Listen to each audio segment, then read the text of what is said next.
My father? No, it cannot be. Why would he be involved in such treachery? Emeka sighed, recounting the painful tale. I fell in love with a maiden, and the king desired her as a second wife. When I resisted, your father, driven by his ambitions, sent his men to betray me at the war front. They took my life unjustly, all for the sake of his desires. Somma's heart sank, a mix of grief and anger welling within her. Emeka urged her. You must confront your father. Ask him about the injustice that led to my death. Only then we can unveil the truth and bring justice to my spirit. Determined, Somma nodded, her eyes reflecting a resolve to unearth the painful secret hidden within the palace walls. As they made their way back to the palace, the princess's mind raced with the weight of the revelation.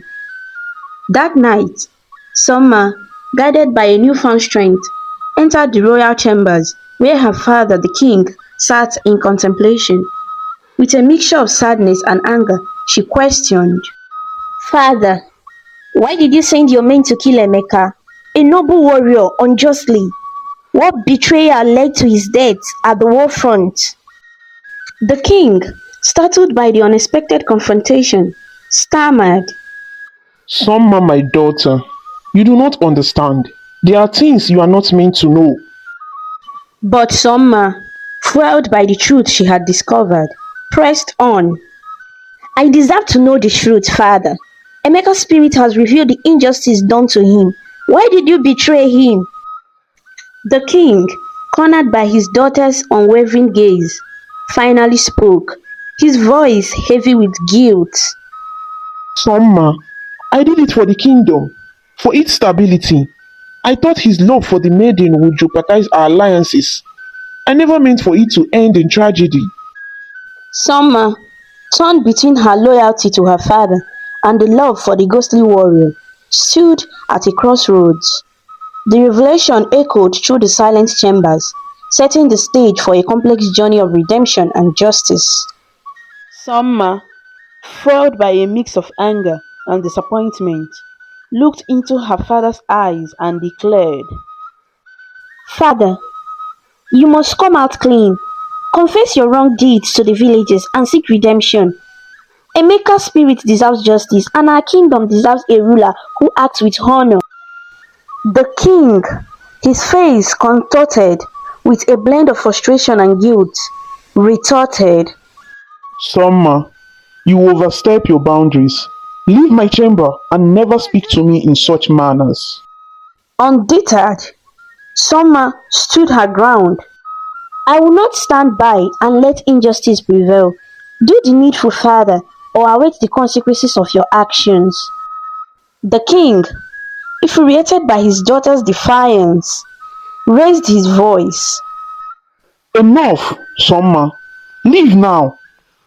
Somma, her eyes ablaze with determination, replied with a calm intensity. I will not be silent, father. The truth will prevail, and justice will be served. Choose the path of redemption or face the inevitable consequences of your betrayal. With those words, Somma turned and left the royal chambers, leaving her father in a state of unrest. The echoes of their confrontation lingered in the air, setting the stage for the unraveling of long-buried secrets and the pursuit of justice for Emeka's tormented spirit.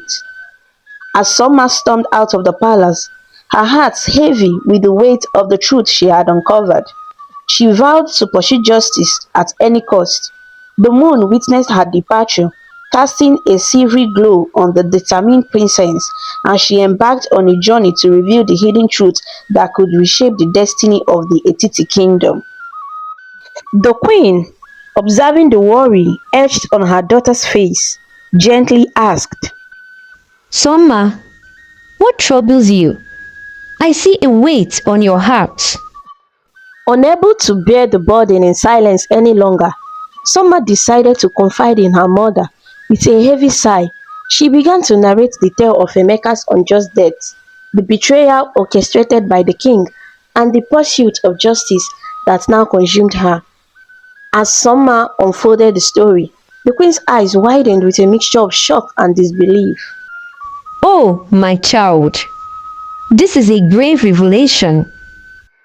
Somma, her eyes filled with determination, declared, "Mother, I cannot let this injustice persist. I plan to expose the king for his wrong deeds and bring justice to Emeka's spirit."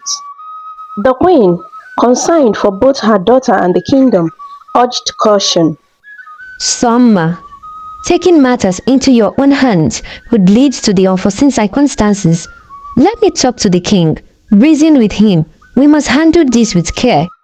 Somma hesitated but nodded, trusting her mother's wisdom. "Do what you must, mother, but know that I cannot stand idly while injustice prevails." As the queen ventured to address the king, Somma, restless with a sense of urgency, left the palace to seek Emeka. The moonlight night enveloped her as she arrived at the familiar river banks. Emeka's ghostly form awaited her, and as she approached, he could sense the turmoil within her. Somma, what weighs on your heart? Emeka enquired, his interior eyes reflecting concern. With a mix of determination and sorrow, Somma shared the development with Emeka, including her mother's intervention.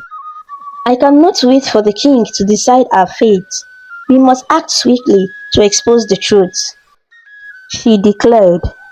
Emeka, understanding the urgency, replied, Somma, patience is a virtue. Let your mother talk to the king. We must tread carefully to ensure a just resolution. Somma, torn between her impatience for justice and her mother's counsel, nodded reluctantly. "I will trust my mother, but if justice is not served, I will not hesitate to take matters into my own hands." Emeka, his spectral form flickering with a mix of gratitude and concern, whispered, We shall navigate this together, Somma, ensuring justice prevails in the end. Days passed, and the king remained silent, taking no action regarding the matter that haunted the palace. Frustration and impatience festered within Somma. Unable to endure the lingering injustice, she stormed into the king's chamber, a fire burning in her eyes. "Father, the time for silence has passed. Confess your wrong deeds, plead for mercy, and rectify the injustice you have committed," Somma demanded, her voice filled with a mix of anger and desperation.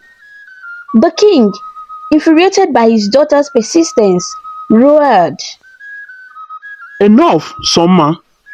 You will not dictate my actions. Guard! Lock her up! The guard, following the king's orders, restrained Somma as she shouted and begged her father for mercy.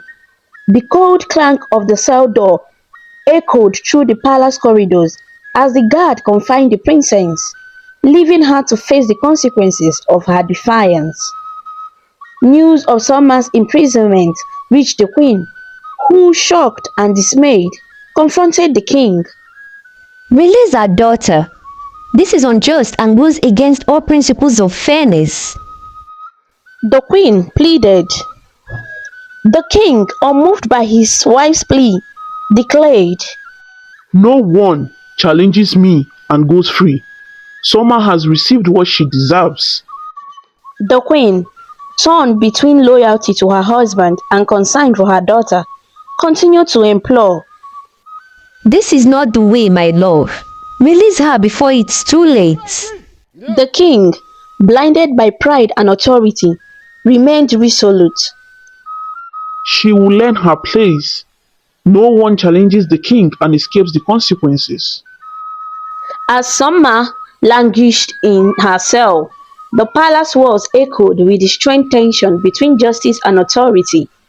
The stage was set for a confrontation that would reshape the fate of Etiti Kingdom. Emeka, growing increasingly worried about Somma's absence, decided to visit the palace. As he crossed the threshold, the king let out a piercing scream, drawing the attention of the queen and the palace inhabitants. Emeka, standing in spectral form, was visible only to the king. In a voice that echoed with an otherworldly authority, Emeka commanded. Confess, for your time has come. The king, unable to comprehend the ghostly presence before him, ordered the guards to release Somma.